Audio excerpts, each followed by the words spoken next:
આભાર અમિતભાઈ.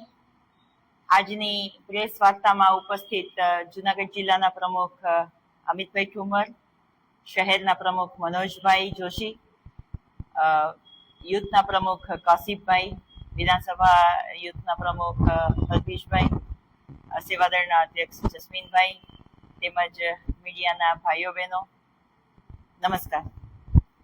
આજે જુનાગઢ જિલ્લામાં અને ગુજરાતના દરેક જિલ્લામાં પ્રેસ કરવાની નોબત ગુજરાત કોંગ્રેસની આવી છે, એટલા માટે કે આ દેશનું ભવિષ્ય, જે યુવાનોને આ દેશનો આપણે પાયો સમજીએ છીએ, એ યુવાનોની આજે પરિસ્થિતિ ખૂબ જ કથળતી જાય છે.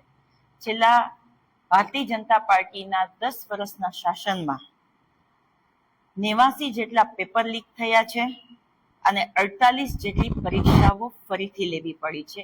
એ જ બતાવી રહ્યા છે કે આ સરકાર છે, મોદી સરકાર છે, એ શિક્ષણના નામે ઉઘાડી લૂંટ કરી રહી છે. પેપર લીક વારંવાર થઈ રહ્યા છે, પરીક્ષાઓમાં મોટા મોટા કૌભાંડો થઈ રહ્યા છે. એમાં યુવાનોનું આજે ભવિષ્ય છે બરબાદ થતું જાય છે. આપણે સૌને ખ્યાલ છે કે આ જે કોંગ્રેસના સમયનું જે શિક્ષણ હતું, અમે સૌ અહીંયા બેઠેલા છે, લગભગ ગવર્મેન્ટ સ્કૂલમાં ભણેલા છે. અમારા લોકોનો પાયો એટલો બધો મજબૂત થયેલો છે કે આજે તમારી સામે સમક્ષ આવી અને અમારી વાતને રજૂ કરી શકીએ છીએ.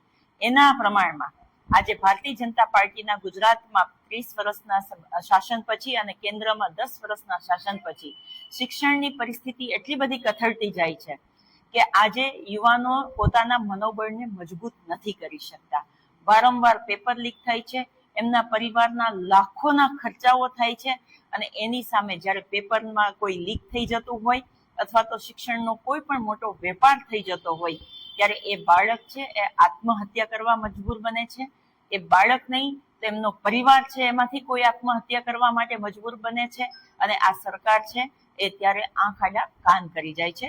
ત્યારે સ્વાભાવિક છે કે વિરોધ પક્ષ તરીકે અમારા વિરોધ પક્ષના નેતા માનનીય રાહુલ ગાંધીજીએ આ લોકસભામાં સૌથી મોટો મુદ્દો ઉઠાવ્યો છે, અને ત્યારે અમારા સૌની ફરજ આવે છે કે પરિવારની પડખે અને વિદ્યાર્થીઓની પડખે જઈ અને અમે ઊભા રહીએ.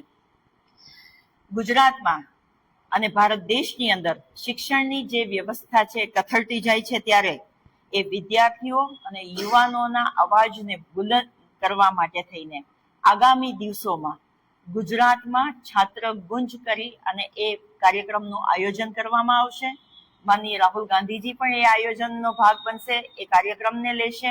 અને માનનીય રાહુલ ગાંધીજીએ કહ્યું એમ કે આ કોઈ ભાજપ કોંગ્રેસની વાત કરવા માટે અમે નથી આવ્યા, અમે એટલા માટે આવ્યા છે કે આ યુવાનોનો અવાજ બનવો જોઈએ, આ યુવાનોને એમનો અધિકાર મળવો જોઈએ.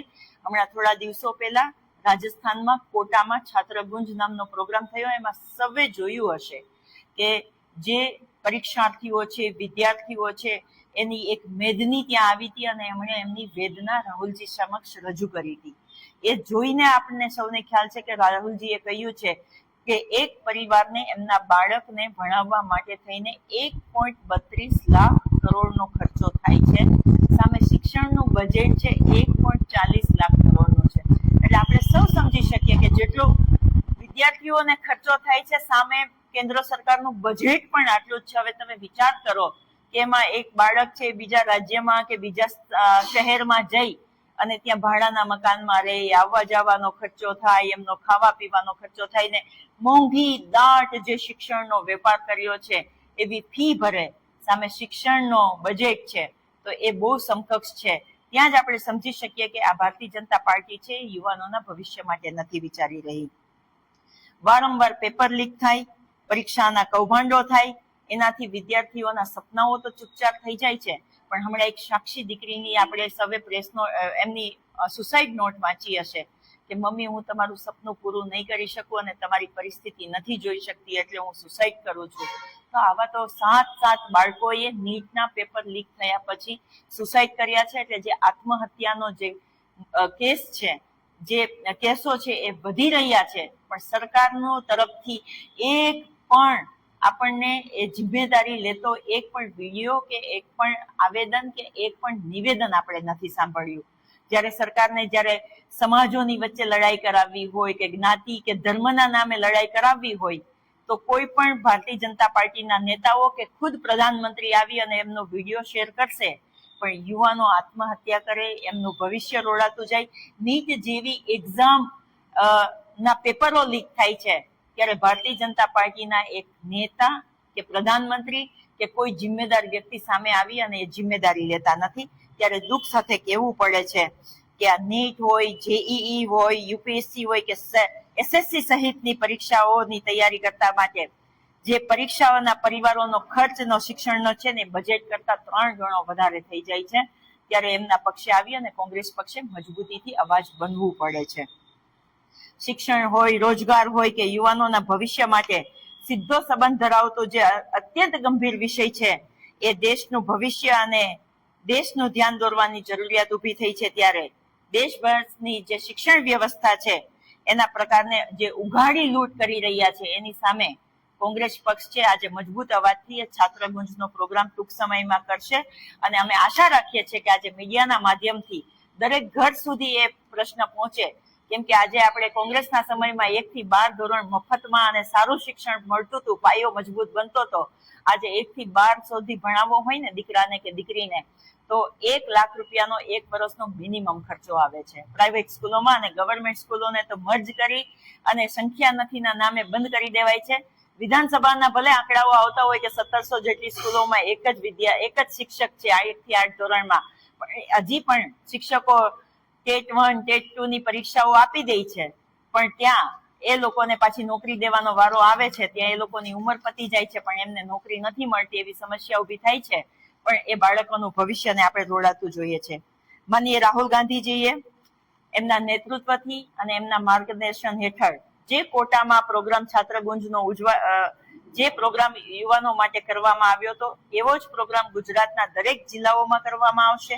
માનનીય રાહુલ ગાંધીજી પણ હાજર રહેશે. એમાં પેપર લીક થાય છે, એમના જે શિક્ષણમાં ભરતીકાંડમાં જે નામો બહાર આવે છે અને જોવાની વસ્તુ તો એ છે કે જે લોકોના નામ બહાર આવે છે એના ઉપર કોઈ કાયદાકીય વ્યવસ્થા, કોઈ કાયદાકીય પ્રક્રિયા કરવામાં નથી આવતી. એ લોકોના જે નામ આવે છે એવો દાખલો બેસાડી શકીએ કે આ લોકોએ પેપર લીક કર્યું છે તો એને એવી કોઈ સજા કરવામાં નથી આવતી. એના માટે થઈને વારંવાર પેપર લીક થાય છે અને એ ભવિષ્ય, જે બાળકોનું ભવિષ્ય છે રોડાતું જાય છે. એટલે કોંગ્રેસ પાર્ટીની માંગ છે કાં તો જે પેપર લીકમાં જે લોકોના નામ આવે છે એ લોકોની ઉપર એવો કોઈ દાખલો બેસાડો, એવી સજા તો કરો કે જેથી કરી અને બીજા કોઈને પેપર લીક કરવું હોય તો કમસે કમ એ ધ્રુજી જાય. આ રિયલી એવડી મોટી ઘટના છે કે 89 જેટલા પેપર લીક થાય, 48 પરીક્ષાઓને પાછી લેવી પડે, છતાં પણ સરકાર છે એ આંખ આડા કાન કરે. હમણાં ઇલેક્શન હતું, આપ સૌએ જોયું હશે કે મોટા ભાષણો કર્યા હશે કે મોદી સરકાર આમ, મોદી સરકાર આમ, પણ એ મોદી સરકાર જ્યારે યુવાનોના ભવિષ્ય રોડાતા જાય છે ત્યારે એ મોદી સરકાર ક્યાં જાય છે? એ મોદીજી ક્યાં જાય છે? આપણે ગુજરાતીમાં કહેવત છે અને સૌરાષ્ટ્રમાં પણ કહેવત છે કે મોસાળે જમણવાર હોય, માં પીરસવા વાળી હોય, પછી ગુજરાતે કઈ જોવાનું ના હોય. એની જગ્યાએ 35 વર્ષથી ભારતીય જનતા પાર્ટીના શાસનમાં અને 11 વર્ષના કેન્દ્રમાં ભારતીય જનતા પાર્ટીના શાસન પછી પણ ગુજરાતના વિદ્યાર્થીઓએ પેપર લીક અને જે શિક્ષણનો વેપાર બનાવી દીધો છે. આજની ગવર્મેન્ટને પણ હું કહેવા માંગુ છું કે આજની જે ગવર્મેન્ટ છે એ પણ જાણે કોઈ કોર્પોરેટ પાર્ટી ચાલતી હોય એવી રીતનું જે કામ કરી રહી છે. એને પણ કહેવા માંગુ છું કે